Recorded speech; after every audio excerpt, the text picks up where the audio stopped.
After the cultural upheaval that was created at the end of World War II, a man by the name of George Hudson grew captivated by certain attractions that lined the west coast of America, specifically the ones that played with your sense of gravity. He sought out to create a mind-bending locale on a particular slope in the redwood forests of California. Yes, just south of Piercy, a strange little place not too different from the Oregon Vortex and the Mystery Spot in Santa Cruz cropped up, and with weird oddities like a historic train ride through the strange woods, sightings of Chippelopes, and the mind-boggling Gravity House.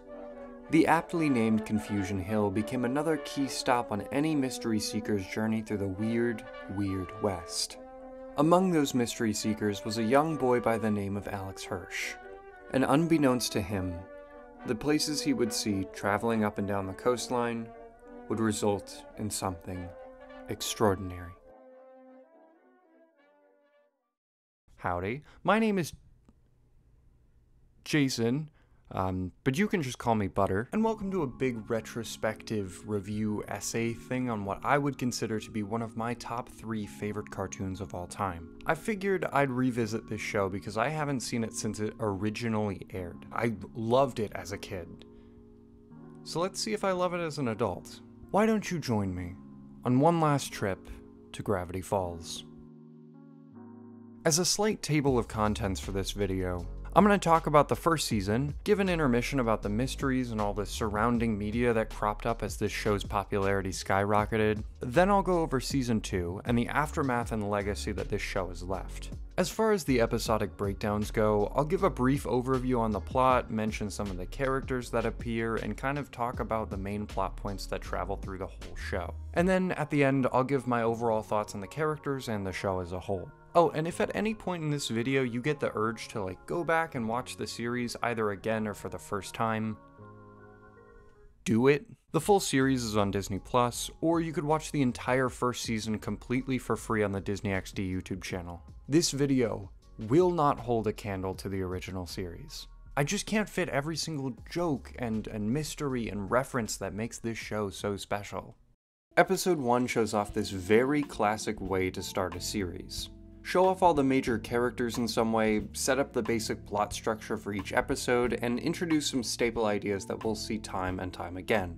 And all with a narration from Dipper explaining it all. It's nice and safe, easy to digest, and yet it's also subversive in a way that displays this show's personality.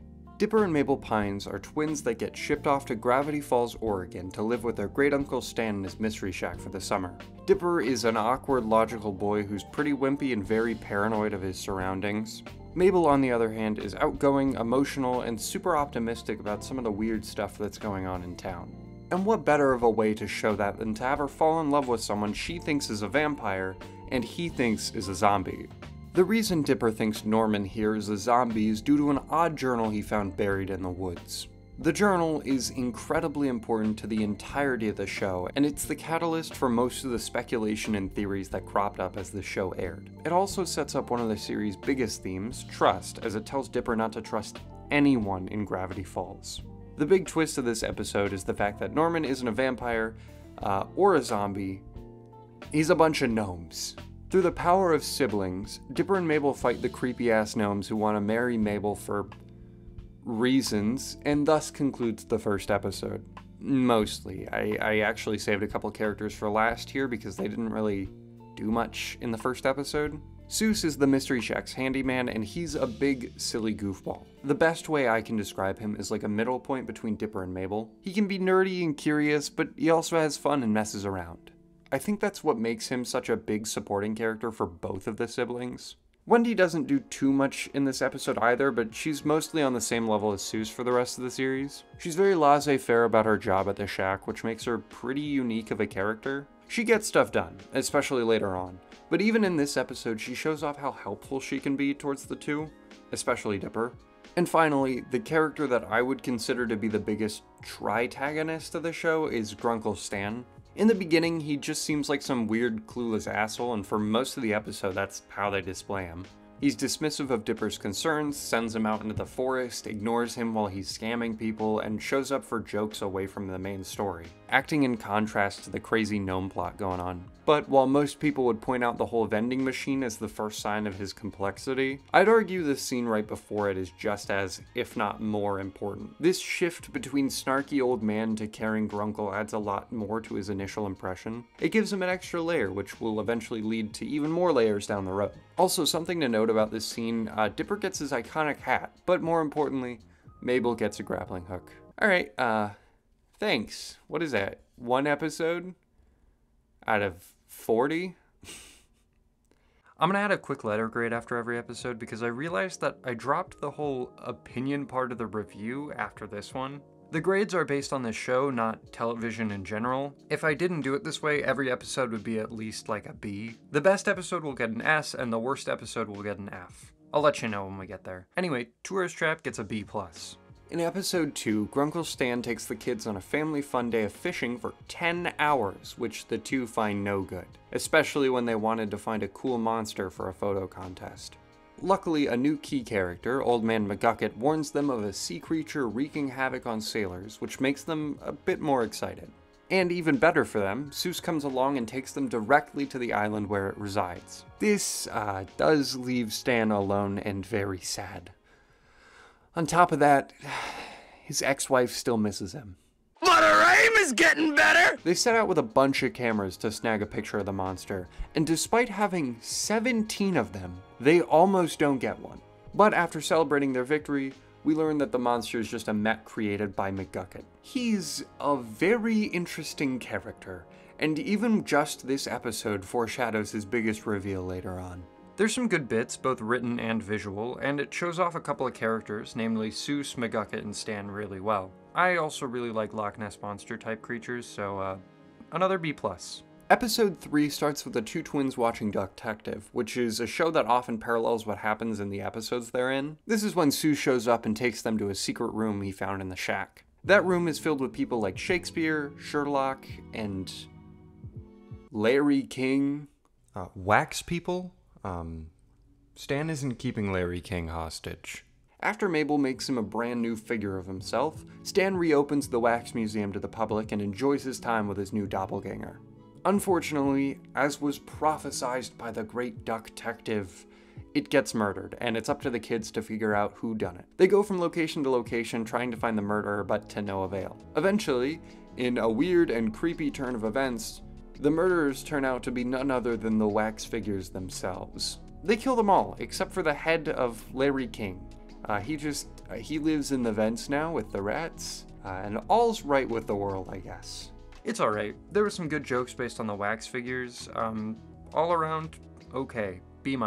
The Hand That Rocks Mabel is an episode that sets up yet another big side character, and one of our main antagonistic characters. The crew sees a commercial advertising a new attraction known as Gideon's Tent of Telepathy. The gang scope it out and find the little demon, Lil Gideon, who has a big ol' crush on Mabel. And to show off how this dickhead's gonna act for the rest of the show, he's super weird and selfish, and he keeps putting Mabel in situations where she cannot say no to further dates. Manipulation. He's the worst. And he also has a powerful psychic pendant that can move objects freely and disintegrate some things at will. A fight ensues, but ultimately Mabel stops the fighting and destroys the pendant, rendering Gideon completely harmless. Besides the fact that he owns journal number 2, which means he's got a catalog of mystical artifacts and creatures at his disposal. This is a very important revelation to the mystery of the journals because it means there's at least one more that's still unaccounted for. We will not learn the whereabouts of Journal 1 for another 15 episodes. Also, I'm in my shower. This was a really solid introduction to Gideon with his slow build-up into madness. Pretty well-structured episode, I'll give it a B+. Episode 5 is a pretty laid-back Wendy episode that gives us more of a dynamic between her and Dipper, with his one-sided crush leading him to pretend to be someone he isn't. Manipulation. This episode also introduces Wendy's friends, including the very important Robbie. They hang out at a run-down haunted convenience store as Dipper tries to woo this girl that's just way too old for him. This poor guy doesn't stand a fucking chance. Mabel check-in. What's going on in Mabel Land? She's tripping balls. Something kind of important to note, when Dipper first runs into the supernatural twist of the episode, he's doing it while he's getting ice for Wendy. This is kind of important for the finale, and I'll talk about the reason why in the season 2 section. At this point, the spooky stuff has really started to affect everyone. Everyone except for Mabel, she's still on Fun Dip. Eventually, the ghosts get fed up with our shit and starts injecting them into different parts of the store. DDR, surveillance, hot dog. Dipper drops his lie of being a teenager to stop the ghosts from killing them, and he does a little dance. This episode is okay. The biggest standout from it is probably seeing Wendy's personality come through before the Robbie relationship. C+. Dipper vs. Manliness, the Manatar episode.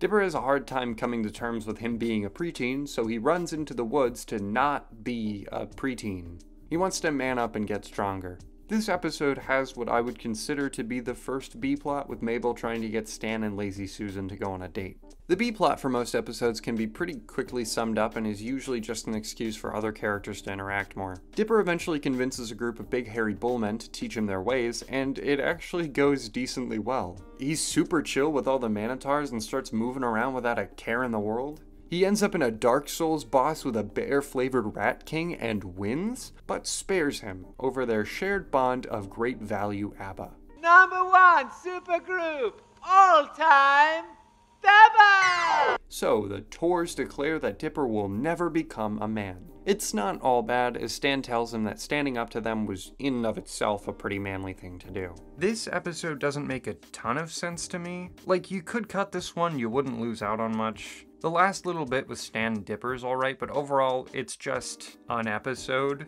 D. Episode 7 jumps right into the occult action as the twins realize Stan's old copy machine can clone people, which is a bad thing because it leads Dipper to continue to put on this mask when he's around Wendy. 10 times more. Supple manipulation. While he bumbles around dealing with that, Mabel meets 2 recurring characters, Candy and Grenda, that become her best friends, and she ends up hanging out with them multiple times later on. On top of that, she meets Pacifica, a snooty rival to Mabel who competes with her to be the best partier. Partier. Meanwhile, Dipper is creating more and more clones to make wooing Wendy easier. And it's not working because obviously making 10 copies of yourself to perform an Ocean's 11-esque plan of manipulation doesn't work as well as just having a normal conversation. Dipper does end up realizing it too, because he ditches the plan to have a good time. The clones are not as keen on this idea because they jump him, and they have a big fight to see who should hang out with her. Robbie. The answer's Robbie, and they realize how stupid they were for all this. Mabel ends up losing the party competition, but the real winner is the friends she made along the way. That's actually how this one ends for her. That's not a bit. This one sets up a lot of new characters and it really pushed dynamics forward. It's a good episode. Although maybe not, because this episode gave us Tall Dipper. It haunts my dreams. This one's good. I think it's one of the most classic examples of how this show's episode structure and writing is. There's nothing hitting the highs of this show, but it's very rock solid overall. Perfect B. Episode 8 builds off the previous episode with Mabel and Pacifica's rivalry. It's Pioneer Day in Gravity Falls, which means the Northwest family gets to be hailed for their city-based nepotism due to Pacifica's great-great-grandfather's achievement in founding the town. This episode is a National Treasure parody, with the two going on a quest to find this big secret, the true founder of Gravity Falls. They go on a goofy treasure hunt around town and end up talking to the now not peanut brittle encased 8.5th president on a train bound for Washington, D.C. They escape the train and tell Pacifica that her whole life is a lie. This one definitely feels a lot different than the rest. There's no supernatural beings. It's just a really zany guy. It does stand out, but more like a sore thumb, you know? It doesn't really keep up with a good chunk of the series, but at least the writing was pretty nice. C. The Time Traveler's Pig is probably one of the most memorable and impressive episodes of the first season, if not the whole series. It introduces the time traveler, Blendin Blandin, who may look familiar to you if you've kept your eyes peeled in this video. In this episode, Dipper and Mabel spend a day at the fair, and each of their days goes completely opposite. Mabel wins a pig, waddles, and has a fantastic day. And Dipper accidentally hits Wendy in the eye with a baseball. When he runs off to get ice, Robbie swoops in and asks her out. This is when Dipper and Mabel run into Blendin, who's in the area to restore some unknown time anomalies. The two get their hands on his time machine and redo the day to try to keep Wendy from going out with Robbie. Manipulation. The only attempt that they can get to work is in a timeline where Mabel doesn't win Waddles. So they fight across time to get their perfect day and leave various items in the process. One could even call them time anomalies. Not only that, but we actually get to see a version of the Mystery Shack from a long time in the past. This is an extremely important scene that led to a lot of speculation. Man, they knew what they were doing planting all of these seeds. In the end, Dipper bites the bullet and lets Mabel have her pig, which means Robbie is now dating Wendy. This episode is awesome. It really shows off the twins' character dynamics, there's a couple of callbacks to previous episodes, and on top of that, they put Blendon in earlier episodes to lead up to this one, which is really cool and a fun use of televised storytelling. Great structure, fun use of time traveling, and great character writing. It may set up one of my least favorite plot lines in the show, but none of my gripes really stem from this one. A-. Fight Fighters is a pseudo-continuation of the last episode, with Dipper dealing with the fact that Robbie is now together with Wendy, and I guess he's somewhat intimidated by Dipper because Robbie challenges him to a fight. Dipper, trying to hide from Robbie, discovers a cheat code on an arcade machine that brings characters from it to life. This is where we meet Rumble McSkirmish, a parody of Ryu from the Street Fighter games. Dipper lies to him about Robbie killing his father to gain Rumble's sympathy. Manipulation. In the B-plot, Mabel cures Stan's fear of heights, but gains it for herself. Dipper's new pal almost kills Robbie, and so he has to stop him by revealing his lie and destroying his honor. And almost destroying his life, because he has to fight him. And yeah, no, Dipper's not a fighter. Except for that one time where he was, but yeah, we don't have to talk about it. This is where a lot of those gripes come from. Robbie just isn't as impactful as he could be. I do love the occult twist in this episode, and the pixel animation is a treat. See, Gideon's back, and he's trying to steal the Mystery Shack. Fortunately for him, the twins fight over this magic scaling flashlight that can grow and shrink things at will because they wanted to be taller than the other one. And that just so happens to have been thrown in front of him, so good going. With this new powerful flashlight in hand, he shrinks them and puts them into a jar. Last episode with Gideon really showed his manipulative side. This one is just pure wrath. The two bicker about how the other one makes them feel inferior, and they eventually make up, just in time to save Stan. By, tickling Gideon. This one's weird. Gideon's plan to steal the shack is all for nothing.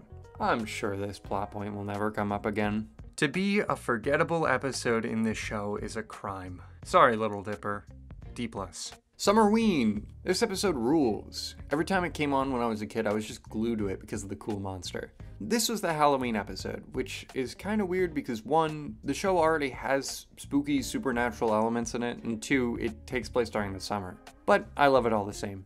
This is the first episode since Mabel met Candy and Grenda where they actually fully hang out. Early on in the episode, Seuss brings up a myth known as the Summerween Trickster. He goes around and eats children who aren't participating in all the traditions of the holiday. And despite Dipper saying they have nothing to worry about, he tries blowing off trick-or-treating with Mabel to go to a party with Wendy. Immediately met with some pushback by this fucking creepy-ass thing, which for some reason just randomly eats a child. Pour one out for Gorny. Okay, my guy didn't deserve this. The trickster tasks them with collecting 500 pieces of candy, or else they will all become Gornies. After a little resistance from Dipper, they get all but one piece of candy, but he throws it all out to keep it hidden from Wendy. Don't worry though, Seuss comes in and hits the creature with a Ford F-150. That shit's built Ford tough. It's not enough though, so he just eats the monster. Seuss just carries, man. Like I said, I'm a sucker for cool monster designs. There's some good writing and the atmosphere is perfect. Plus, it pushes the twins dichotomy more, which is great. A-. In episode 13, Stan really pushes his luck with child labor laws. Mabel doesn't like how the Mystery Shack is run, so she proposes a deal.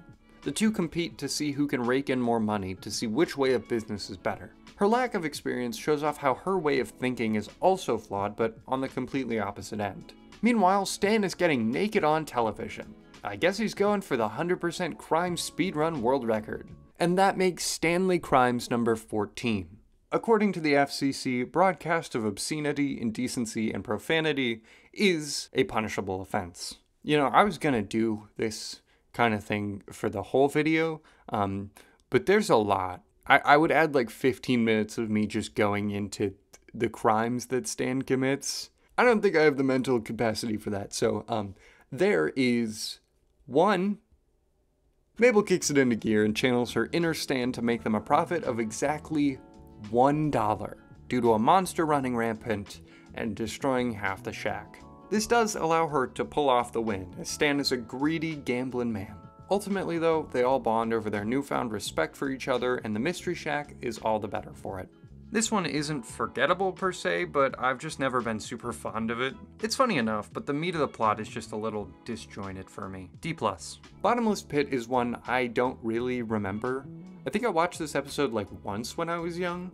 It's a weird anthology episode where Dipper, Mabel, Soos, and Stan tell each other stories as they fall down a bottomless pit. Dipper gets a deep voice, Soos is a pinball wizard, Stan wins the Super Bowl, and Mabel gives Stan the teeth of truth, which is awkward as hell. I've never had a real fondness for bottle episodes, and this one doesn't really change that. None of the stories play on the biggest strengths of the show, but they're still pretty good. I see why these stories were chosen for this format. C. Episode 15 is a merfolk episode. On the hottest day of the summer, the gang head to the local pool where Mabel finds the boy of her dreams, a merman named Mermando, who was accidentally trapped in the pool, fated to never see his family again.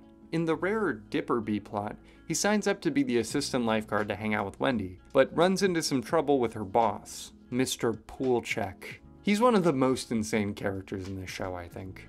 Mabel's attempts to get to know Mermando are successful, and she ends up going on a second date with him. It starts out, poorly. Can you imagine not having legs? Let's skip this part. This all leads to one big rescue attempt where Mabel breaks into the pool, steals a cooler, and escapes from her brother, who is tasked by Poolcheck to keep all of the equipment safe.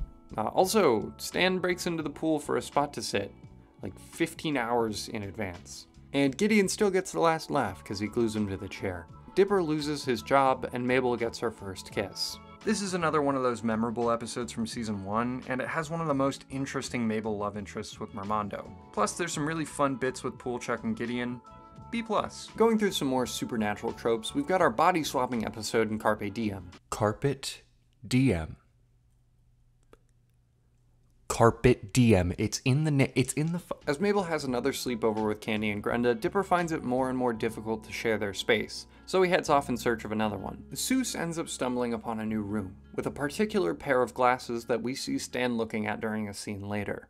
They were very important, and they were a big talking point at the time. The twins end up fighting for the new space when the static electricity from this strange rug ends up swapping their bodies. At first, they try using it to their advantage to get the room, but then it gets weird. Really, really weird.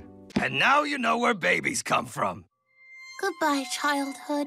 They do the thing where all the characters in the episode swap a bunch of times before the two make up and decide that neither of them should get the room. Carpet Diem is another pretty good episode with some of the best setup for the biggest twist. It's so simple, but Stan's 2 scenes with the glasses are so impactful. B-.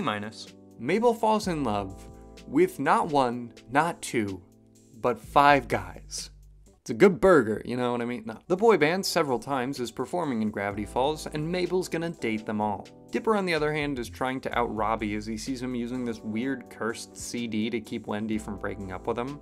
Manipulation. Dipper turns to Stan to help him out, and that's where we get new Stan lore. It's not important. Meanwhile, after sneaking backstage to meet the band personally, Mabel, Candy, and Granda find out that the boys are clones that live in a big hamster cage when they're not performing. They break them out, thank God, and she gives them a place to lay low from their evil producer. How nice. What a kind and selfless thing to do. Manipulation. Dipper finds out Robbie's secret, and they head off to go, kill him, I guess? At this point in the episode, Mabel is pretty much gone. She's now a completely greedy hypocrite, keeping the boys locked up in the shack. She does end up realizing the error of her ways and sets the boys free.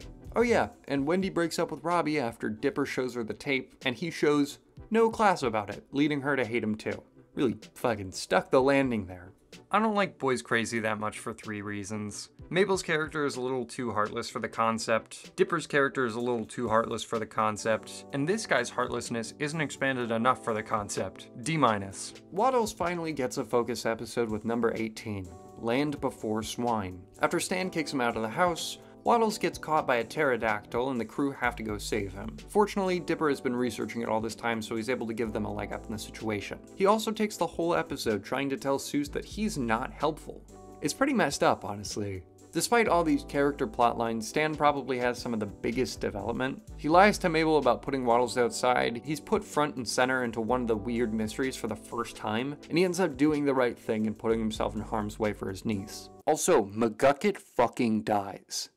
I'm just kidding, he's fine. This episode's kinda all over the place, but it's good. Like I said, it's disjointed and a little frustrating to see some of the characters act the way they do, considering their dynamics from previous episodes. I think the best thing they could have done with this episode is actually just push it closer to the mid-season rather than right at the very end. C.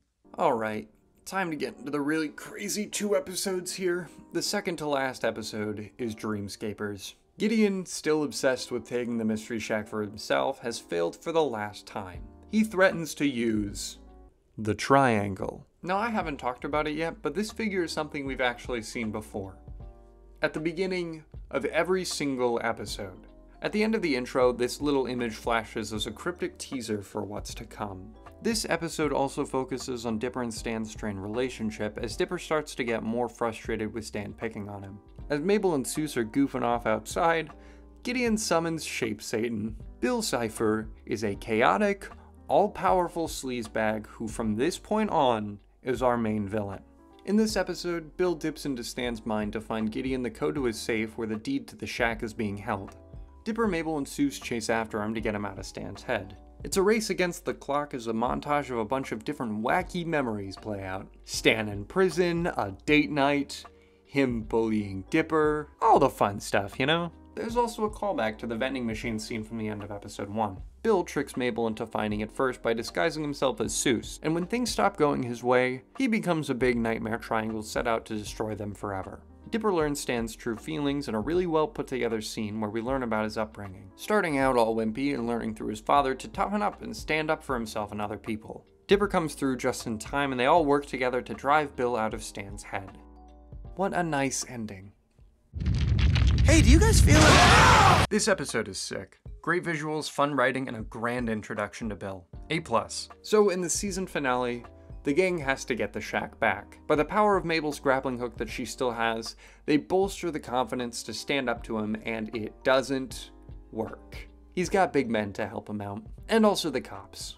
And, like, literally every other person in town. It's awful. So with no real way to get their home back, and no money to keep them housed and fed, Stan considers sending them home for the rest of the summer. The twins don't respond to this well and decide to take things into their own hands. And to defeat him, they decide to convince an old enemy to help. Or should I say, a bunch of old enemies.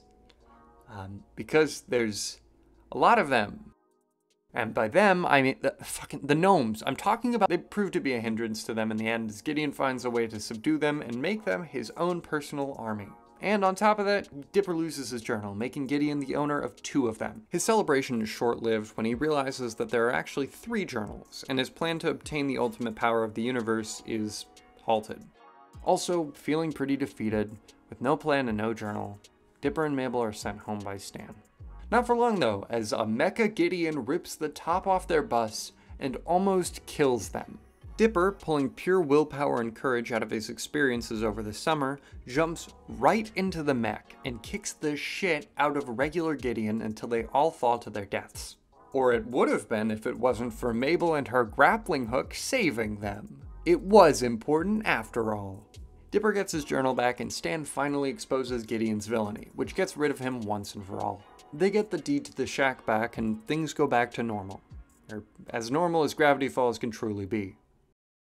Well, until Stan steals Dipper's journal and takes it downstairs to his secret lab, where he proclaims one of the most pivotal lines in the entire series. Finally, we have them all. He fires up this reality-bending machine, and that is where we're gonna take our intermission. With Gideon's big part of the plot wrapped up here, it was pretty damn good. The only thing I wish they did is setting up the whole Gideon surveillance system a bit better. B+. Our intermission here is going to be split up into 3 parts. Shorts, codes and theories, and a bit of auxiliary content. Let's start with the shorts. There were 2 main short series that aired on Disney Channel, and then when the show got moved over to Disney XD for its 2nd season, 3 smaller 2-episode shorts were aired there. In Dipper's Guide to the Unexplained, we get these camcorder documentaries from Dipper about all the weird stuff that can't really take up a full episode. This includes a little candy eater, a cursed mailbox that can answer any question it's mailed, which Mabel causes to disappear as she tries to mail a video of her shoving gummy worms up her nose to her mother. There's the man who only faces left because he's actually a mech being piloted by little guys who off themselves with pills. They find a genuinely creepy living island in the middle of the lake, and a creature that no one can see because it always hides behind things. This series is really fun, mostly because I just like seeing creatures and monsters and stuff, and oddly enough, I don't think there's enough creatures in this show. There are 2 other interesting parts of these shorts, those being a page revealed at the end of every episode, and the idea of short 2, Stan's tattoo. Stan's tattoo by this point was this weird unaddressed part of the show that was a talking point in many theories, which we'll talk about in a bit. But this short was the first of 2 times the show really addresses it. It's some pretty neat setup for what happens later. The pages are probably the most important part. They all connect to create one big page with an X'd out eye on it, and a cipher that leads you to scour the credits of Season 1 to spell out the message, "I was so blind.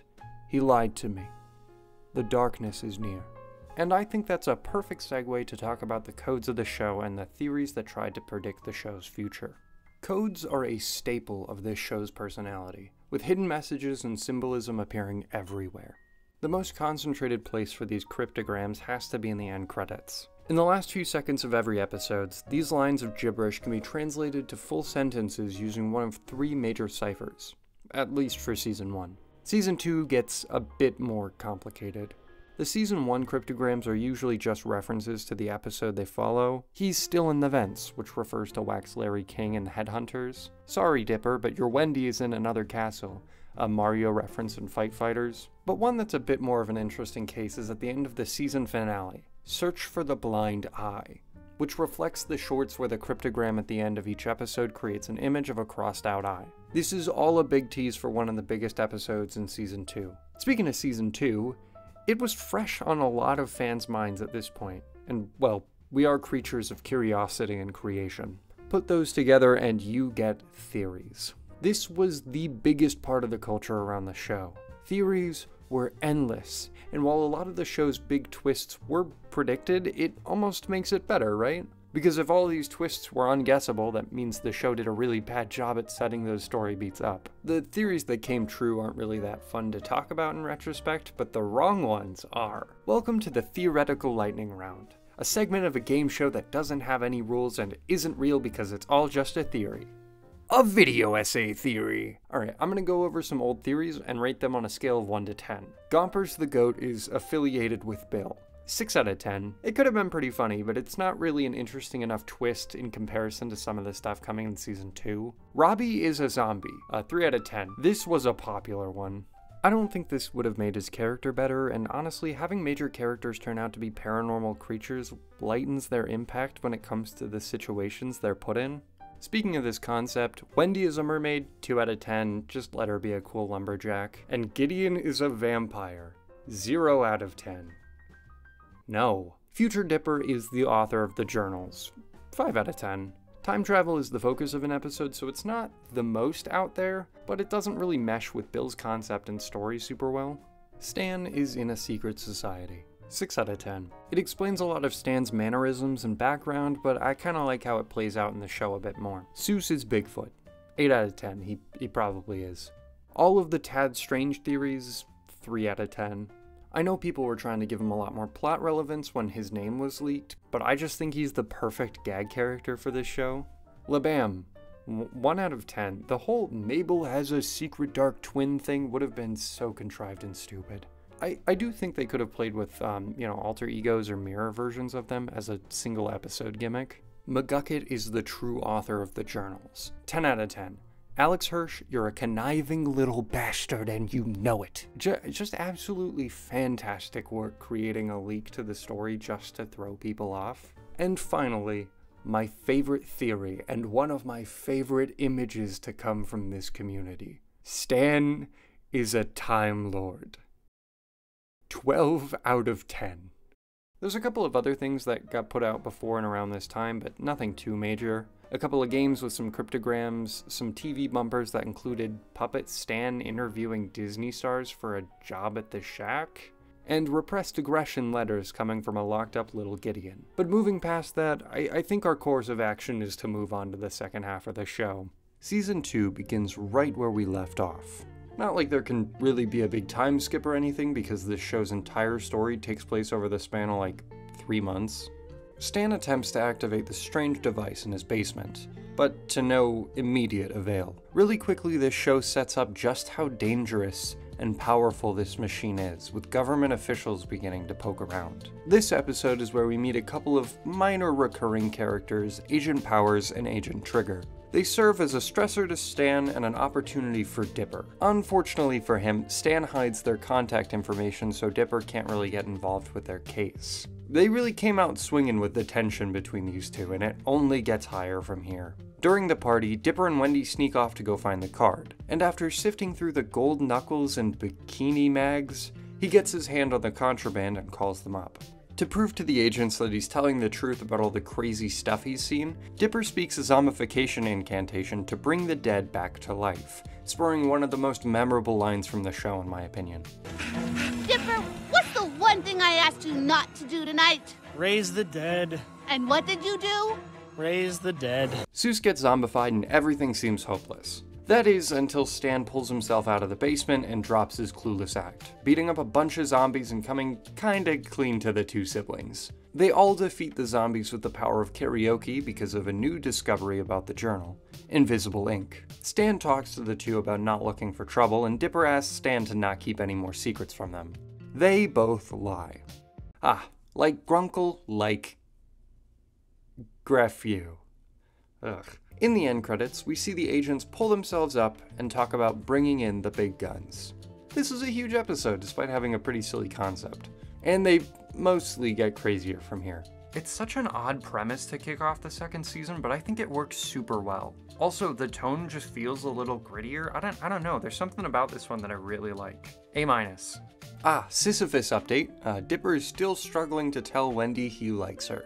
He invites her to a mystery hunt to find the author in this supposed secret hiding spot, the bunker. The gang finds a fallout shelter that they believe was used recently. Wendy notices a tunnel in said shelter, and they come across a trap straight out of the Saw movies. Dingy walls, impending doom, no immediate way out. Yeah, that checks out. They escape into another room where Mabel, in her infinite wisdom, locks them into a weird closet so Dipper can confess his feelings. But as it turns out, it's a decontamination room before a strange lab that holds a big ol' monster. And instead of just telling Wendy his feelings, Dipper puts them both in danger by running deeper into the room. All hope seems lost when they run into a dead end, but luckily the totally real and definitely not a monster journal author shows up and saves them. In between all this, Zeus finds a weird briefcase that ends up being very important later. The two lovebirds find out that the author is not the author and is instead a creepy shape-shifting monster man. They devise a plan to stop the monster once and for all, but it doesn't go super well. After finding Wendy unconscious on the ground, he finally confesses his love to her, and I'm just kidding, it's the shapeshifter pretending to be Wendy. The real Wendy is like 6 feet away from them. And, yeah, she heard everything. Of course, as with any clone or shape-shifting media, there's the classic, which do I shoot scenario, where Dipper just lunges an axe into one of the two's stomachs. They push the monster into a cryo chamber and it leaves them with this scene. And this will be the last form you ever take!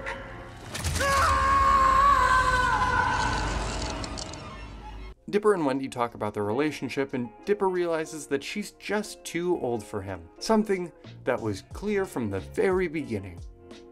Sorry, champ. This one has a similar feel to the last one, but with some much needed Wendy focus. The shapeshifter's forms were pretty cool, and it's got a good push forward on the plot. Hey, Season 2 Episode 3 is the mini-golf episode. I kinda remember this one being a Season 1 episode, but it's probably just because we haven't seen Pacifica in a bit. To get a little fun in after the certain things that have stressed them out, you know, dream demons, homelessness, Pacifica, the gang head to the local mini-golf course. This is great for but a fleeting moment, as Pacifica shows up and shows off her skills. They declare that when the clock strikes 12, the two will play for the title of Best Golfer. And to add a supernatural aspect to this episode, they drop a new golf-based cryptid on us. Oh, I'm gonna butcher that one. Lilliputians, the most normal name of all time. You know, you got Mothman, a Mothman, Bigfoot, big man with feet. Lilliputians. What does that mean? You decide. No, I decide. They're based on Lilliputians from Gulliver's Travels. I didn't know they were called that because I haven't seen or read Gulliver's Travels in I don't know, 10 years. Also, I'm still in my shower. They control how balls roll on mini golf courses.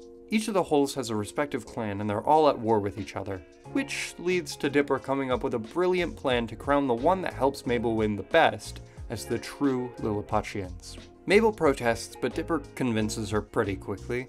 We don't need to check in with these two. Okay, let's cut away, please. Please cut away. The golfing commences, and just as things are looking up for them, the Lilliputians go overboard and try to kill Pacifica. So Mabel's gotta drop the rivalry altogether and help her out. At the end of the day, the two make a little bit of progress and learn that they can just get along every once in a while. Also, rest in peace, Big Henry. It had some charming writing and some good development for Pacifica.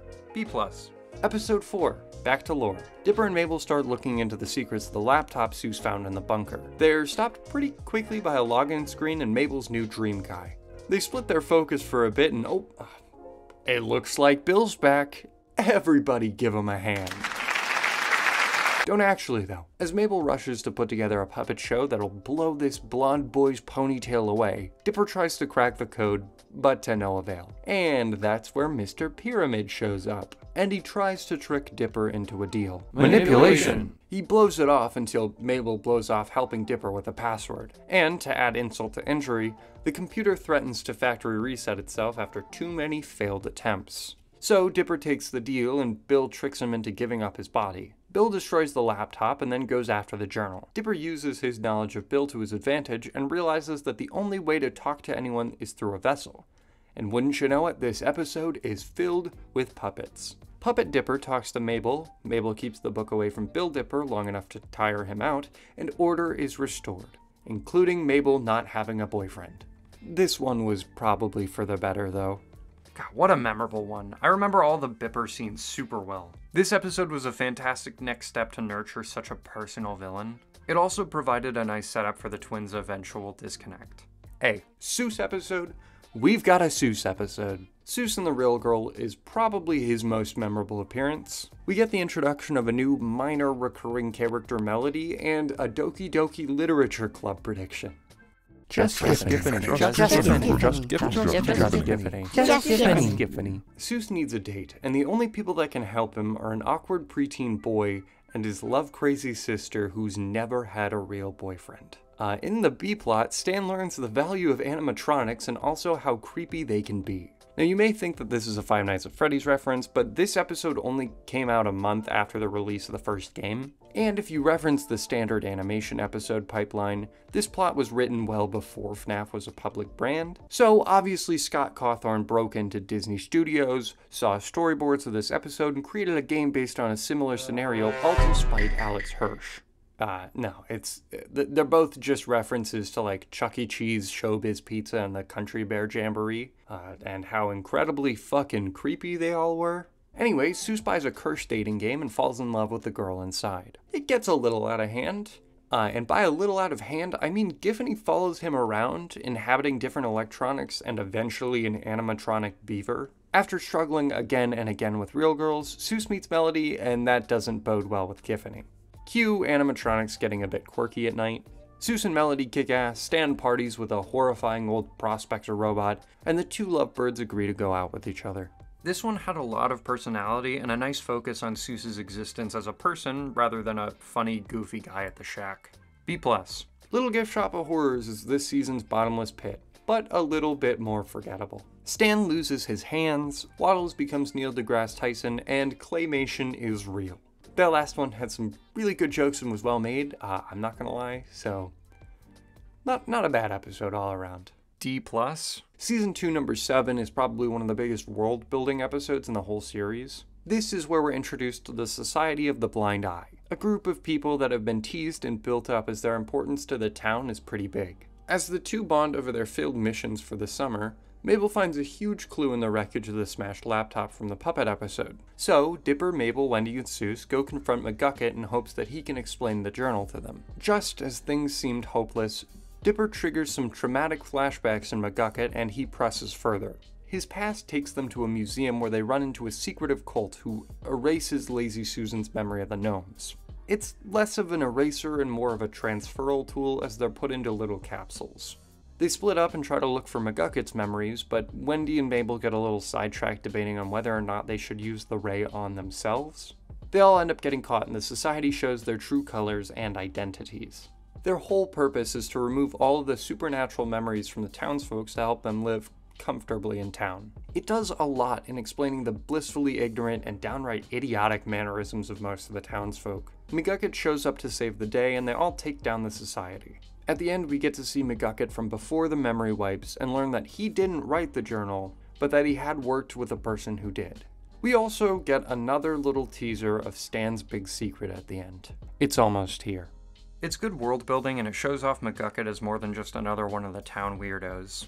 A-. Blendon's game shows the return of Blendon Blandon and the Time Police. After ruining his life, Blendon challenges the kids to a game of Globnar, a gladiatorial competition of games that results in the loser's death.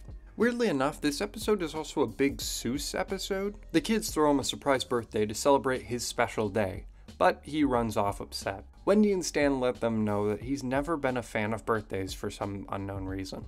Enter time travel shenanigans on stage left. The twins get locked up to wait for Globnar, but they escape to the past where they realize they can just find out what scared Soos away from birthdays. His deadbeat dad never showed up. That's the reason. No goofy gag or creepy monster, it was the absence of someone he looked up to dearly. It's really sad, and Alex Hirsch, who voices Soos and like 70% of the other characters in the show, put a lot of effort into sounding just slightly off for this one. Anyway, it's time for Globnar. Alright, Globnar over. The winner of Globnar gets a time wish that grants anything to the owner. And on top of that, they get to decide the fate of the loser. With this, they figure they can kill two birds with one stone. They win, give Blendon his old life back, and give Soos the time wish so he can wish his dad showed up for his birthday. He doesn't, of course, because he realizes that the people who are in his life now are the ones that matter. Also, Infinity Pizza. Surprisingly good. I don't remember liking this one as much when I was younger. It also builds up Blendon into more of a character. But we'll see if that sticks around. A. In The Love God, the 2010s indie version of Woodstock is coming to Oregon, and Wendy decides to bring Dipper as his first real concert. Before that though, we get to see Robbie still being a sad little loser. But with Mabel being the goody two-shoes that she is, she decides to help him get over Wendy. In the B-plot, Stan makes an awful hot air balloon. Help me. Anyway, Mabel gets to work on finding a match for him, and she pretty quickly chooses the only other teen girl in the town, Tambry. When their date starts to go awry, the titular character of the episode shows up, the Love God. He's a literal angel who can make any creatures fall in love with the help of his love potions. So naturally, Mabel steals one of them to force Tambry and Robbie to love each other. I think this is past manipulation at this point. This ruins the Wendy friend group almost immediately. So to undo this ethical mistake, she's got to steal from the Love God once again and play with their emotions like they're fucking Sims, I guess. Mabel gets tricked and loses the counter potion, but when all seems lost, Deus Ex Stan comes in with the best part of the episode and buys them enough time to take the shot. And she doesn't. Because they're happy. Happy because they were drugged to love each other, but happy nonetheless. This one felt like a season 1 episode without as much of the charm. The characters' choices in this one felt really off. Like it wasn't given enough time in the writer's room. Probably because they just wanted to get to work on the next stretch of episodes. D-. Northwest Mansion Mystery is such a memorable episode, man.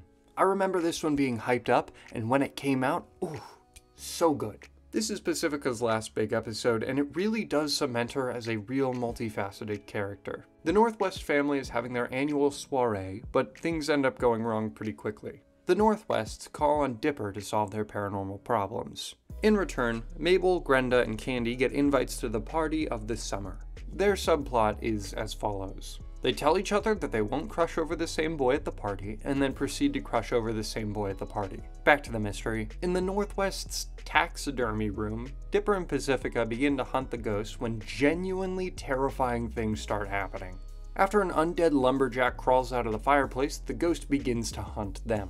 Dipper finds out that the only thing that can trap the ghost is a silver mirror, but when they find a room with one in it, Pacifica is hesitant and almost afraid of going in there due to her parents. They fight until they fall into a hidden room where Dipper finds another silver mirror and traps the ghost inside. Episode over.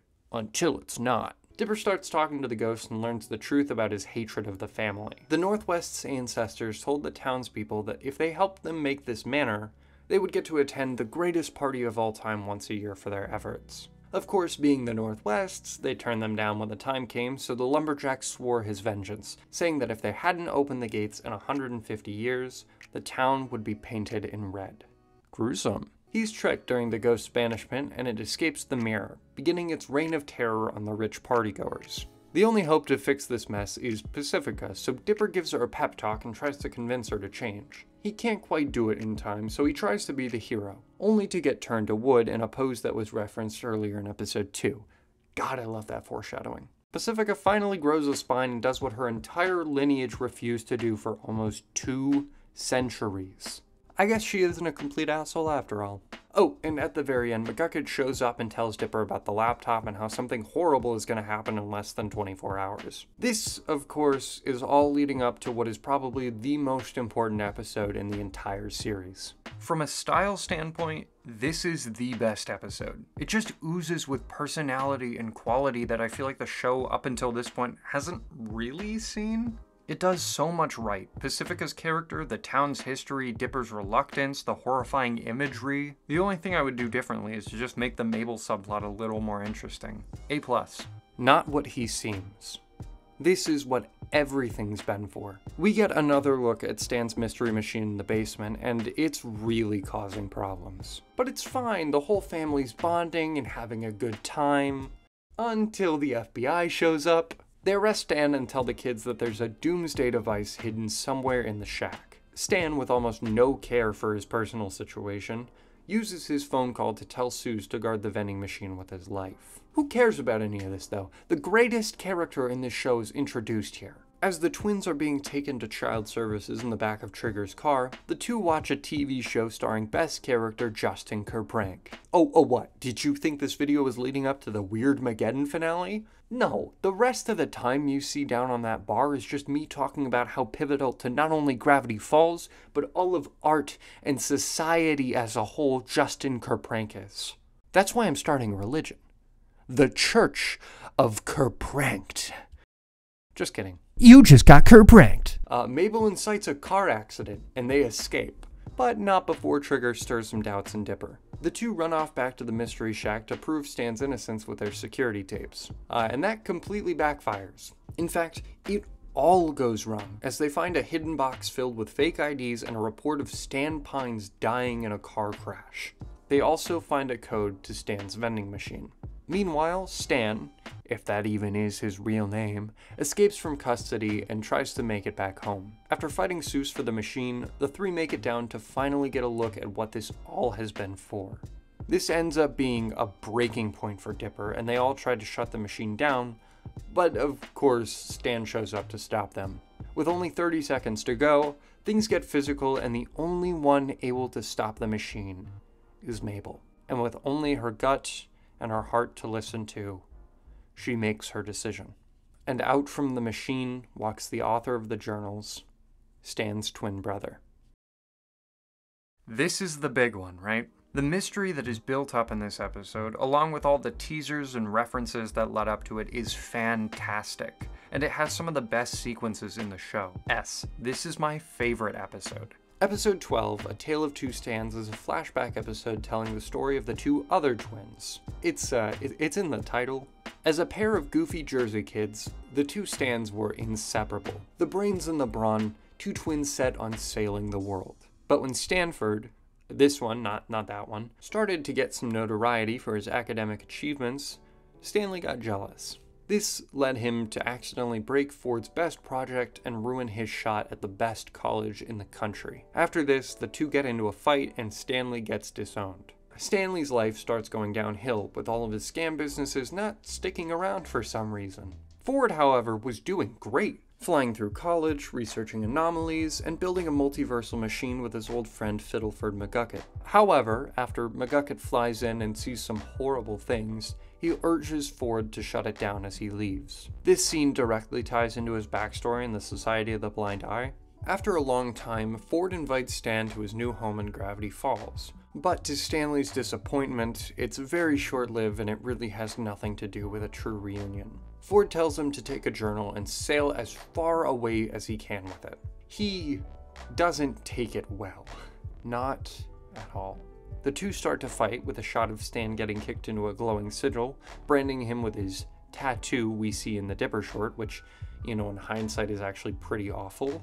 That short is just Dipper constantly prying about this mark that he got during what is most likely the most traumatic point in his life, because they accidentally kick on the machine and Stanford gets sucked in. Forever lost to time. Well, until now, Stanley, in a place of desperation, took his brother's name and began to sell tours of Ford's old house. All the while, he tried day and night to bring his brother home. In the present, Ford and Dipper find a way to defeat the US government using the memory gun. The episode ends with a bit of dissonance between the two pairs. Stan and Ford argue over what happened, and Ford tells him that he wants his house back at the end of the summer. Meanwhile, Mabel gains a new fear of her and Dipper drifting apart just like them. But I doubt this will have any negative repercussions going forward. Mabel's just fine. In a more subtle way, this episode was also teased, which makes it just as satisfying as the last one. I love how they nailed the retro feel in the flashbacks. The color work is great. And the dynamic that they set up between the two Stans is impressive, considering we've only known half the duo up until this point. S as well. Number 13 begins with a bit of a lighter feeling after the last couple of heavy episodes. Their newly discovered great uncle Ford has taken up the basement lab dealing with paranormal phenomena, cutting himself off from the rest of the family. Dipper really wants to join him with his research, but his attempts prove to be all for nothing. Brushing this off, Dipper gets his hands on a Dungeons, and More Dungeons kit and tries to get Mabel, Susan, Stan to play. Of course, number crunching and graphing isn't really their style of game, but now there is another nerd in the house. After falling into Ford's lab, he shows Ford the game, and as it turns out, it's his favorite game of all time. Fucking nerds. Oh shit, my dice. As they nerd out and play D&D, Ford shows off a cool knickknack he found in his time away from existence. The infinity-sided die. A relic that when rolled can create an infinite amount of possibilities. At this point, Mabel starts to notice Dipper spending all his time with Ford. Tension's rising and I don't like it. Not to worry though, Mabel finds something to bond with Stan over, the season finale of Ducktective. That is, until the living room is taken over by Dipper and Ford's dungeon. In a fit of rage, Stan throws all of Ford's dice on the floor, infinity die included. In a flash, the characters from the game spawns into their living room and very quickly steal the two nerds. Probabilitor here really wants to eat their brains and gain their knowledge. What a delicacy. So Stan, Mabel, and the rogue Grenda head off to go rescue them. When they find them, Probabilitor tells them that the only way to save their family is through a game of DD&D. After defeating monster after monster, the final boss turns out to be a controversial, near unkillable creature. The only way to beat it is with a perfect roll, which Stan executes so perfectly. He did what he does best. Cheat. He put gum on the die, which is so unrealistic. I mean, come on, how would that work? It would throw off the equilibrium of the die. At the end of the episode, Ford tells Dipper that he finally dismantled the machine, but there was a small piece of the other dimension left. A dangerous rift that could destroy the entire world. It's really hard to follow up the last few episodes, and yet, as someone who loves tabletop RPGs, this episode was just okay. I feel like it didn't play into the themes that it set up as well, and the developing character dynamics could have been a tad stronger. I loved Weird Al, and the D&D references are pretty fun. I don't know, see? In the Stan Churian candidate, the mayor dies. Bud Gleeful, Gideon's father, decides for the whole town that he's the best candidate. But Stan, fearing his own bad legacy, throws his literal hat into the ring and fights tooth and nail for the position. But when his approval ratings start to drop, Dipper asks Ford for help. Luckily, Ford made a tie that allows someone to control its wearer around. They say it's only for emergencies, but the moment he opens his mouth, they are completely over it. It does lead to his overwhelming success, which puts Bud on edge. He has a chat with his top secret campaign manager, his son, who's commanding him from prison. Gideon's commanding doesn't really work, so he switches over to controlling instead. Meanwhile, Stan gets a little too cocky and starts berating the twins. Dipper doesn't take too kindly to this and reveals the whole mind control secret to him. Stan, obviously pissed, storms off and Dipper and Mabel are left with no other choice. Soos has to become mayor, which is horrible because he didn't even want to in the first place.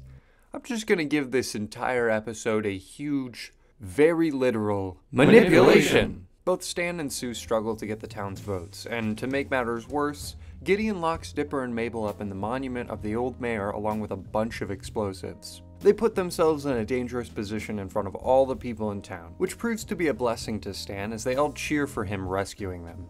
Stan is crowned mayor after this, but is quickly disqualified on account of all of the crimes he's committed. The new mayor, by default, ends up being Tyler, the Get him guy. In the end credits, it's revealed that Gideon has been plotting a contingency plan all along, and that plan's name is Bill Cipher. I'll air some more grievances about this one later, but the way that they used multiple characters just wasn't perfect to me. Ford took a back seat, which is fine, but Stan's feelings about him are fueling it, so it didn't really flow super well. This is also the last Gideon episode, which doesn't use him or his situation in a way that I found super satisfying. Still, there are some good jokes. I'll give it a D. Episode 15 begins with a nightmare from none other than Great Uncle Ford. We get our first interaction between Bill and Stanford, and the end times are teased quite heavily. This scares him into finally talking to the kids about the demonic triangle. He tasked the family with Bill-proofing the shack, but to do that he needs unicorn hair. You could probably imagine Mabel's reaction to this. In this episode, we get the rare Wendy-Mabel team up as the girls head out on a magical adventure. They stumble upon the last unicorn in this magical kingdom in the forest. In order to obtain a lock of the unicorn's hair, the purest of heart must be judged by the unicorn itself. When Mabel steps forward, it turns out to not be her. Yeah, no, it's probably just you making fun of your brother and not all of the crimes and manipulation you've committed. Meanwhile, in the B plot, I mean, it takes up less of the episode, but it's what starts the episode off, and it's also got a lot of plot relevance. In the second A-plot, Dipper gets super skeptical about Ford and eventually uses a mind reader to learn more about his connection to Bill. Things get a little heated, but they calm down and Dipper learns the truth about how Bill originally tricked Ford. Mabel tries to do a bunch of nice things to gain the unicorn's appraisal, but nothing seems to work. She loses all hope, which pisses Wendy off. After a totally not drug deal for some fairy dust, the other three knock out the unicorn, but Mabel stops them before it's too late. Unfortunately for all of them, the whole pure of heart thing turns out to be a complete lie, so they beat up the unicorns. They protect the shack with the hair and thwart Bill's plans. Barely. This episode is tonally dissonant, but not in my favorite way. Despite that, the jokes were good and the emotional stakes were there. C+.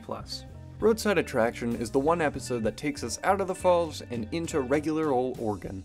This is the last, side episode, I guess. It's about how Dipper still isn't over Wendy despite her telling him straight up, no. Stan's taking the kids on a road trip to prank a bunch of other tourist traps as retaliation for previous years of prankage. Unraveling a giant ball of yarn, right-side-upping an upside-down house, and ruining local wildlife habitats. Dipper takes this opportunity to meet with new girls, and at first he feels horribly, but after some advice from his grunkle Stan, things are starting to look up. He flirts with so many girls, it's insane. During this time, Candy gets a big crush on Dipper, which is really out of left field. They end up walking the last destination together, which for Dipper is already not something he's super comfortable with, but oh no! All the other girls he's flirted with are also there. Consequences, consequences. Looks like Stan's advice doesn't work too well. For anyone. Including himself. Despite not taking place in Gravity Falls, there's still a big supernatural twist. Spider people are real. Great. New Melor. I hate spiders. Anyway, the gang goes save Stan, and everything's great. Yay. Actually, let's not move on. Yep, this is my least favorite episode. And it's not just because of the spiders. It feels so weird that this episode is here. All of the weird plot points, like Candy's crush on Dipper, the fact that he's almost entirely reverted to the obsession with Wendy, Ford's absence, it makes it feel like a late season 1 episode. This one could have been so crucial in setting up all the character dynamics coming up, but it doesn't really do any of that. I'm not a good writer by any means, but I would love to give this episode a crack. Bring Wendy in to help define their new relationship and have her help him meet new people on the trip. Bring in Ford against Stan's wishes to continue to steal the spotlight and reinforce the lack of appreciation between the two. Then you can have Mabel trying to help them reconnect and getting stressed out about it not working. I don't know. As it stands, it's my least favorite episode, and therefore, I must give it an F. Dipper and Mabel versus the future. The beginning of the end times. This episode focuses on what is probably the main theme of the show, growing up and changing for the better, and sometimes for the worse. We open with Dipper and Mabel planning their 13th birthday, which is coming up in a week, but Ford needs Dipper for a world-saving mission. Showing surprising maturity, Mabel lets him go with no complaining. She just gives him a radio so they can talk about it while he's out. Don't get too comfortable though, as the rest of her day spirals into some real negative stuff, starting with Wendy kinda crushing Mabel's dreams about high school. It's not like High School Musical, or High School Musical the series, or Sky High. Ron Wilson, bus driver. It's awful and everyone's mean. On top of that, Dipper loses his radio signal underground. He's too busy discovering aliens. Him and Ford are looking for an adhesive to seal the super deadly space rift. Down in the UFO, Ford opens up to him about making Dipper his apprentice after the summer ends, which is a lot for him to think about. It would mean ditching traditional schools, staying in Oregon, and most importantly, being separated from Mabel. Luckily for him, but unluckily for Ford, a couple of security droids butt in and capture his grunkle, leaving Dipper alone to seal up the rift. Against Ford's wishes, however, he begins to chase after. Without a plan, Dipper latches onto the pod and does anything he can think of to free him, eventually using an electric pulse gun to bring it out of the sky. This exhilarating adventure helps him come to an answer to Ford's question. Let's check in with Mabel. Uh-oh. The radios start working just as Dipper tells Ford he's gonna stay. This is where we get a really sad but surprisingly realistic talk about their future. Mabel wants none of it and runs away from home, trying to avoid feeling horrible after such a terrible day. Her desperation for a little more time, for the summer to last longer, is looking like a pipe dream. That is, until she runs into an old friend, Blendan Blandon. He tells her that he can make that dream into a reality, in exchange for the rift, which she just so happens to have because of a bag switcheroo. She hands over the rift, and all hell breaks loose. Because that wasn't Blendan. That's Bill. It's time. The beginning of Weirdmageddon. This episode does a fantastic job at setting up the last round of pins that need to be struck down in the end. The way that the twins morph into new people by the end of this episode is so well done. It was so gradual and sudden at the same time. Also, it's crazy that the alien spaceship exploration is just a backdrop to family drama. How did they do that? A 3-part masterfully made finale that brings almost every cryptic mystery, code, and story beat to a point. Bill locks Mabel up in a bubble and starts to terrorize the townsfolk. But hey, the intro gets a new look, and it's actually pretty cool, I'm gonna be honest. I love stuff like this, things that like kind of break the meta of the show. As weirdness wreaks havoc on the town, including freeing Gideon from prison, Dipper and Ford use one of Ford's experimental devices to put a stop to Bill. It is the first 5 minutes of this hour-and-a-half-long finale, so of course he misses his one shot and gets turned into a statue. And just before mentioning Bill's ultimate weakness too, just so unlucky. Dipper, still riding his courageous high, stands up to him and tries to punch him. Solid plan. Didn't work, and this leads to all the journals being burned up. Alone with no help, he goes wandering in search of his family, only to get caught by Wendy and Toby Determined, the reporter guy. He's taken to the apocalypse pretty well, actually. Dipper and Wendy talk about things and how he's starting to lose hope, but Wendy assures him that as long as he's with his sister, everything will turn out alright. Saying this, he sees off in the distance a giant bubble with a shooting star on it, Mabel's prison. Bill's plans don't go perfectly as planned. The time police show up and he kills them all. Except for Blendin, because, you know, he's a major character who hasn't paid back Dipper and Mabel for sparing him.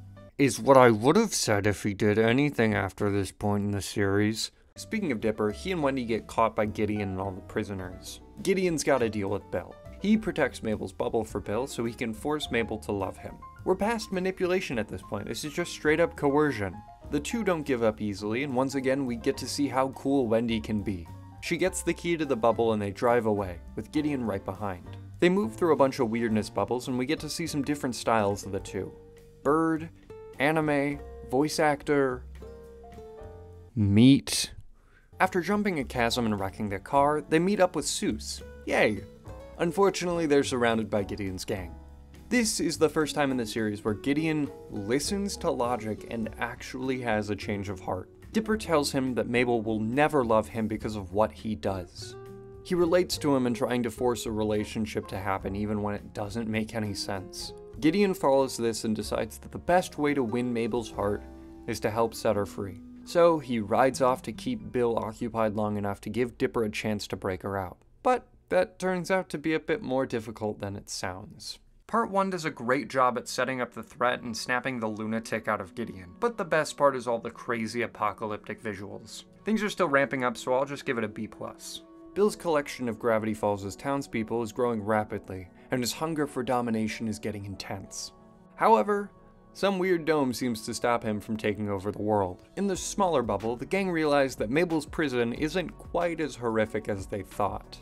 Mabeland is a utopia for Mabel. As it turns out, it's a world ruled and designed by Mabel. She even made her ideal version of Dipper, Dippy Fresh. I shouldn't say it's completely designed by Mabel, as the world itself summons the character's innermost desires. Wendy gets to spend the greatest day of her life with her friends, Seuss gets to see his dad again, and Dipper gets tricked into hanging out with a fake version of Wendy, who turns into a pile of bugs. Fun! The panic that sets in after that has him mention the real world, which is a big no-no in Mabeland. The only no-no, in fact. He's put on trial for his crime against the fictional world to convince Mabel that hiding from the real world isn't as great as it seems. During the trial, we get a look back at their history and some of the awful things that they've been through. But despite it all, Dipper connects with her, saying that even though they're scared to grow up, it will be worth it. Because getting over hardships with help from the people who care about you is what makes life worth living. They hug it out and burn the facade that is Mabeland. They burst out of the bubble and make their way back to the shack. And that's where they find a few friendly faces. This one is probably pretty divisive, but I love it. And I didn't used to. I expected to be bored through this episode, but I was once again surprised. It quells all the issues between Dipper and Mabel in a way that evens them out. Mabel is given a utopia, and she leaves it by finally getting the help that she needs to grow up more. A-. In the final episode, and a double-length one at that, fuck you Disney Plus, we meet all that remains in the town hiding out in the shack. Turns out the unicorn hair was worth it, as it protects everyone inside from any form of weirdness. Not the regular monsters though, they're pretty chill. Stan has made himself the temporary chief of the people, but everyone starts to ignore that pretty quickly as they strategize a way to defeat Bill. Bill, on the other hand, is trying to find a way out of the bubble, and the only person he can call on for help is Stanford. He's a tough cookie though. Like an oatmeal raisin cookie at closing time in a Subway. Ugh. McGucket shows off some schematics to turn the shack into a mech, but Stan wants none of it. It doesn't matter to this ragtag group of survivors as they get to work. After a montage including Seuss showing McGucket like Evangelion, the shack is mobile. The reasoning behind Stan's disapproval is also starting to show, as the whole lack of appreciation from Ford saving him has gotten to him. He feels like he's due some credit every once in a while, but he never really seems to get it. They fight Bill's henchmen in a really hype scene. Like, I'm still stoked on how this whole fight went down. Everyone pitched in somewhere, it looks great, it's a fantastic time. Plus they made a metal version of the intro theme, and I just think that's really cool. Ford slips and mentions the twins, which leads to Bill trying to secure them directly. He can't quite get his hands on them before they split off to save Ford. They meet up with Gideon, absolutely throwing it back. He tells them how to release everyone, and they all have a big reunion, including Ford and McGucket, which was very sweet. It's here that Ford tells them about Bill's big weakness, a ritual prophesied since ancient times. Bringing the right people can create enough power to stop gods. This is what the Zodiac seen since episode 1 has led up to. Everyone stands on their respective symbols. Some make complete sense, but others, well, they're a bit of a weird stretch. Pacifica being the llama only because she was wearing a llama sweater is odd, but Wendy's does kind of make sense. Ice in the haunted convenience store, ice and snow cone at the carnival, the cryogenic lab in the bunker. Yep, it all makes sense. This ritual is short-lived as Stan's problems with his brother come to a head. He chooses not to hold Ford's hand until he thanks him. They start to bicker, which gives Bill the time to turn the only people capable of taking him down into fancy little banners. Dipper and Mabel's ingenuity and teamwork gives him a bit of trouble, but at the end of the day, Stanford takes his offer in exchange for the kid's safety. Bill steps into his mind and finds himself in the living room of the Mystery Shack with Stanley Pines. The old switcheroo. Stanford pulls out the memory gun and sets it to erase all of his memories. In a raging flame, Stan delivers the final blow, and all that was Stanley Pines disappears. Mabel tries all that she can to bring him back, but it's all for nothing. Oh. Shit, never mind. He's fine. I've been trying to save my personal thoughts for the end, but since this is the end, I'm gonna talk about this. I think this is the worst part of the ending. I've seen people dislike the way the Zodiac was used or Mabel's selfishness, which, you know, is a couple worms I'll get into in the character section coming up. But this was one of the biggest moments of the show, and the biggest moment for Stanley. And for them to just instantly double back on that sacrifice, it isn't great. But I do see how grim and melancholy of a note it would leave this fun, goofy show on, which is why I think it would have been better if they had just given it more time. Show his personality coming back to him in the epilogue. You know, have Ford make it his new life's work to restore Stan back to himself in some way. I think it's just the pacing of it that really throws me off. After this, we get to see a bunch of small scenes showing the final moments of the characters in the show. Mayor Tyler passes a bill that makes it so everyone can move past it all very unhealthily. The cops fall in love. Pacifica's family gets a little poorer, McGucket gets a lot richer, and Toby Determined is now part of the real news. Mabel and Dipper also finally have their 13th birthday party, which is where Ford tells Stan about some of the anomalies left by Weirdmageddon. From what I can gather, this is a setup line for a spin-off series featuring Stan and Ford as the main characters. It's not like a full backdoor pilot, more like a backdoor elevator pitch. Stan gives the Mystery Shack to Seuss, and everyone says goodbye to Dipper and Mabel. Wendy and Dipper switch hats with each other, and she gives him a letter to read the next time he finds himself missing Gravity Falls. And Mabel has to leave Waddles behind as her parents wouldn't let them stay. But Stan doesn't care, and he and Ford threaten the bus driver with their personal weaponry. Manipulation! Fear is the greatest manipulator. The two board the bus and head home. We end on a shot of Wendy's letter that simply says, "See you next summer." And this. Other than Stan's immediate sacrifice reversal, I can't think of anything that's wrong with it. It genuinely is one of the best finales I've seen in a show. They give good send-offs to a lot of the characters, there's great fight sequences and emotions and performances. I love it, and it's damn near perfect. A+. You know, watching this show really brought me back to a place I haven't been in a while. Growing up, I remember seeing commercials for the premiere of this show, but being the youngest child in a decent-sized family, it was really hard to secure the TV, especially at the time that it premiered. But my mom let us hook up the big chunky TV in her room just because of how bad me and my sister wanted to see it. And I mean chunky, that thing was huge. I remember sitting on the edge of their bed, just glued to the screen, thinking that this was the coolest show ever. This is some good times. I need to sit down and start, watching more shows, you know? Here's a two-pronged request. If you have any fond memories of this show, let me know in the comments, and also let me know if there's any cool shows that you want me to check out.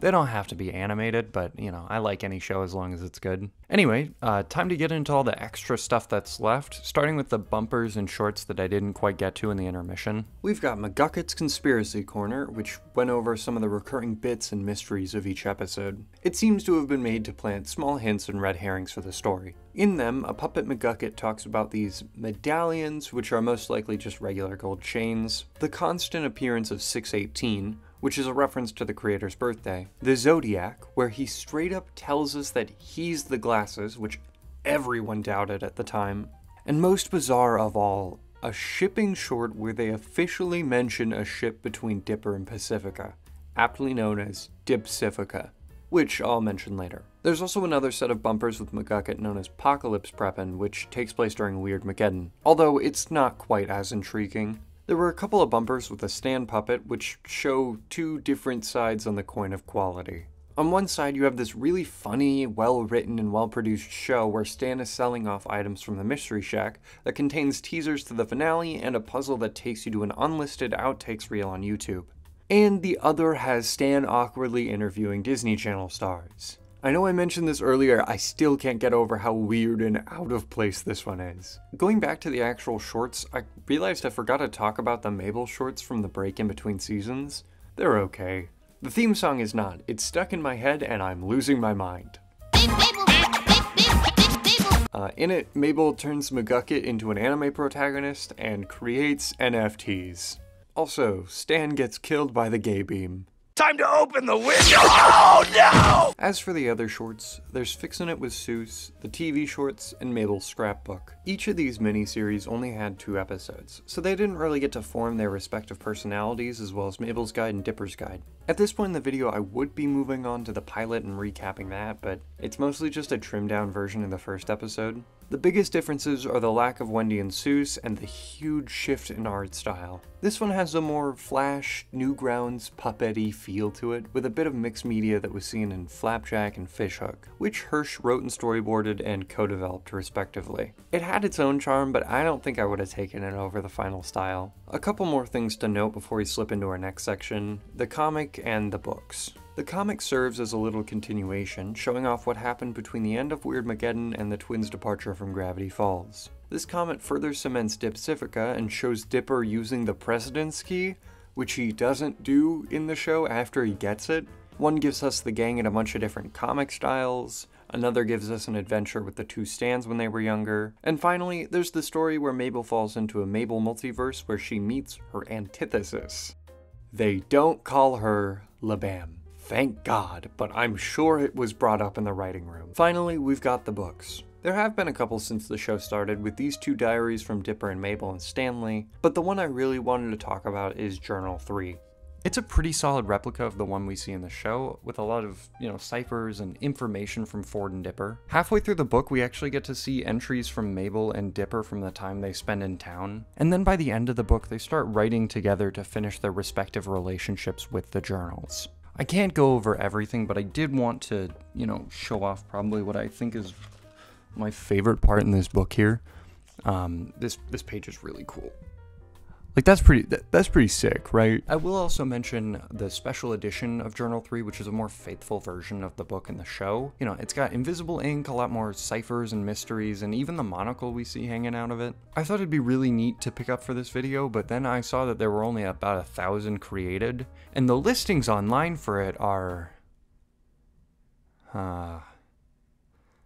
Well, let's just say I don't make enough money off of this channel to kind of warrant that kind of prop purchase. Alright, I think it's time to move into the character ratings. I want to start talking about how I feel about certain characters when it comes to these big cartoon videos. To make it quick and concise, because these videos are a bit long, I'm going to spend about a minute or less on each of these characters and then I'll rate them on a tier list. I'm going to be ranking them based on personality, arcs and story development, and maybe a little bit of character design.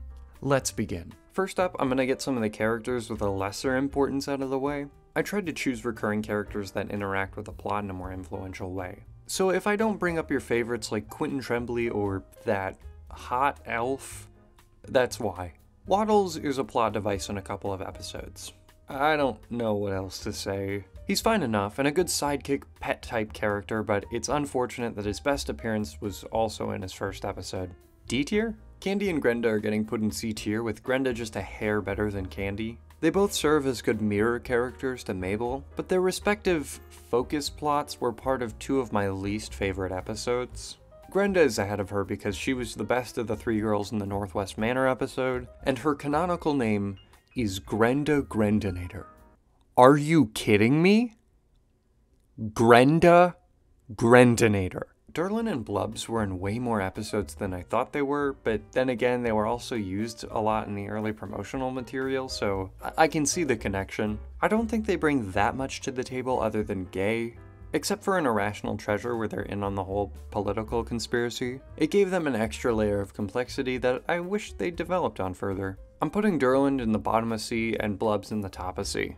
I liked Blubs' little personal mission in Weirdmageddon to get Durland back. They're cute enough. Bud Gleeful is actually a pretty interesting character. I really liked how different his scamming nature felt in comparison to Gideon. He was way more careful and smooth about things as opposed to Gideon's chaotic and aggressive ways. I really would have loved to see a bit more of him. The Stanchurian candidate just didn't do anything for his character. B tier. Blendon is getting a D tier. He didn't really feel like a real character. Like Waddles, he really was just a plot device to introduce time travel and to cause Weirdmageddon. And with the one little string of setup they create with Dipper and Mabel sparing him and him feeling guilty for causing the apocalypse, him getting sidelined into a couple of pages in Journal 3 is unfortunate. I liked how they set him up early on, but that gimmick doesn't carry his character that far.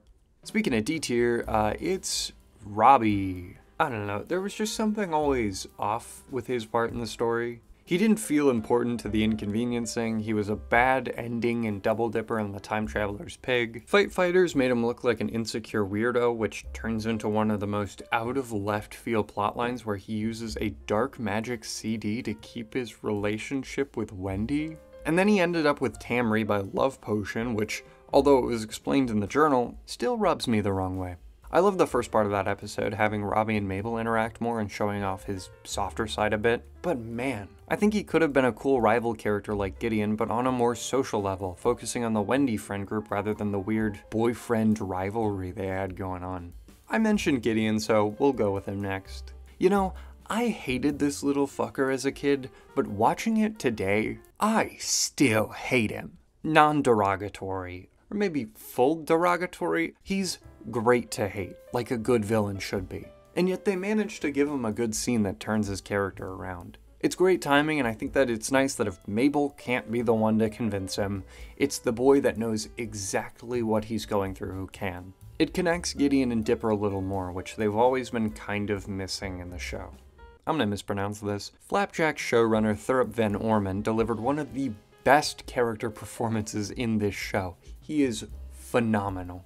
The one piece of his character that's kind of teetering on the edge of the line is how much more electric his role was in Season 1 in comparison to Season 2. Again, with my disappointment in the Stanchurian candidate. For that reason, he's sitting in A tier. Pacifica goes into B tier. She's just a really solid character that has a good setup in Season 1, and her two turning points in Season 2. Northwest Mansion Mystery is one of my all-time favorite episodes, and her character in that was fantastic. She didn't get a lot of screen time, and there is a part of me that feels a little down that her best character development wasn't with Mabel, but if it was the only way to create this episode, then so be it. Oh, Fiddleford. Such a crazy character in the first season. And then one of the most tragic in Season 2. This one had the opposite of Gideon, where his role in Season 2 was so much more interesting and mysterious. I think the book fleshes his character out a bit more, but as it stands, he's just pretty good. The one thing I find a bit weird is that they have his son show up in the Gobblewonker episode, and then they completely ditch him, so I'll put him in B tier. Alright, I didn't like Wendy as much as I thought I would. I came into this rewatch thinking that she would be the best, but it wasn't until Season 2 until I really started to like her character. Despite being in so many episodes, she doesn't really do much until then. The bunker and Weirdmageddon are highlights for sure, as she's so cool using her experiences to help propel the group forward. But in a lot of episodes in season 1, she's just kinda there for Dipper and Robbie to crush over, and I don't really like that much. After a lot of internal debate, I think I'm gonna put her in lower B. Just like Bud, she does some good stuff and has a lot of potential, but there's really just that like one thing holding her down. Her side of the story just needed a little bit more focus in that romantic subplot. Ford's going to the very bottom of B tier. I personally think what he represents for the series has a little bit more weight than what he actually does. His backstory in A Tale of Two Stands in The Last Mabelcorn was really well done, and I would have loved to see more of the mental effects Bill in the Multiverse had him dealing with, like we see in that very episode. However, the D&D showed off his strained relationship with Stanley, and that doesn't wholly get a good payoff. His role in Stanchurian wasn't as involved as I thought it was going to be, and I think that could have been a really crucial episode for him. One of my least favorite things about him is his dynamic with Mabel, which is pretty much non-existent. There's just something about his episode appearances that felt patchy, I guess. He's still cool and caused some interesting moments between the family, which is why he's still in B tier. Seuss is A tier. He's friend-shaped. And also, his dynamic with practically every character is so good, and necessary for the charm of the show. His development in Season 2 is fantastic, with the only downside being his role in Weirdmageddon. It's a little minimal, which is Okay, with 4 characters left, I think I'm going to talk about the Mystery Twins. They are both super solid A-tier characters. For protagonists, they are anything but boring. And I think that really comes out in their dynamic. They feel like real siblings. It's insane how realistic Alex and the team wrote and animated them. But I guess a lot of it's from personal experience. Starting with Dipper, he's such a good baseline character, thinking logically, having social issues to try to overcome, and being extremely curious, reflecting one of the core natures of the show: mystery. I think his growth in a lot of episodes is nice. There's a lot of good messages told through him, and it feels good to watch him succeed. If you asked me what character was my favorite as a kid, it would have been Dipper, because he's how I felt. I saw the twins like they were me and my own sister, and that was what made this show so special to me. But now, as an adult, I think I like Mabel's character more. As someone who's grown up and experienced all the change that comes with being a teenager and eventually an adult, I feel for her enthusiasm that turns into anxiety and fear. Because I went through the same thing. Researching for this video, I kept seeing posts pop up with people hating Mabel for usually getting what she wants and causing Weirdmageddon. But watching it, I just feel kinda bad, knowing that there's this levee getting flooded with the fear of change. The two of them being twins sort of takes away some of their individuality, and that can be easy to get caught up in. But at the end of the day, Dipper's life experiences and personality has helped him prepare for the scariness of growing up. He's overexcited to move on out of his childhood to the point where he's moving too quickly. Mabel isn't, and that's what's so good about these characters. Dipper starts out feeling bad for himself, and by Weirdmageddon, he's excited and hopeful for his future. Mabel is the complete opposite, using the summer to have a good time and meet new people, and by the end, she's afraid to lose everything and everyone she cares about. At the end of the show, they find themselves on this unified line, ready to march forward towards the future with the support of their other twin. And it's beautiful. I love this show. Alright, last 2 characters, and it seems like S tier is looking kinda bare. These two really push past the idea of how I usually rank things, and that's what I reserve S tier for. Bill Cipher is a shithead, and a demon that wants nothing more than world domination. I can find things about him that I don't like his motivation. Throwing an endless chaos party seems pretty tame, weirdly enough. But I can't bring myself to not put him in S tier. He's so memorable. His voice, his design and effects, his actions, it all comes together in a nice little bow. And Top Hat, he's just so dapper. I mean, look at this guy. And it's weird because I usually don't like characters like this. Ones that are all-powerful and crazy just because. He's full of himself in a way that doesn't make me hate him because his personality is basically a weakness. They don't try to hide his maniacism. Is that a word? Is that a real word? Whatever. He's crazy from the moment we see him, and they display exactly what he's capable of, rather than trying to hide it for a future twist. This series could not have had a better villain, and seeing his staying power in pop culture, I think other people feel that way too. S for sure. And finally, one last character to place, someone that surprised me on this rewatch, someone I clearly didn't pay enough attention to as a kid. Tad Strange, the perfect man who is completely normal and there is nothing weird about him at all. I'm just kidding. You just got pranked by me, Justin Prank. Okay. It's Stanley. 100% the most interesting character to me. Seeing his 180 in Scarioki and then building up to the big twist in Not What He Seems, his relationship with the twins being so defined, his issues that caused the Zodiac to fail and ultimately having to sacrifice his mind for a couple days. And on top of that, he was the funniest character in the show. Is he a stable, ethical character? God, no. But that's what makes him so interesting. All that combined makes me feel confident in calling him my favorite character in this show. Alright, let's get to the last few things here. This show's fan base is probably one of the most passionate I've ever seen.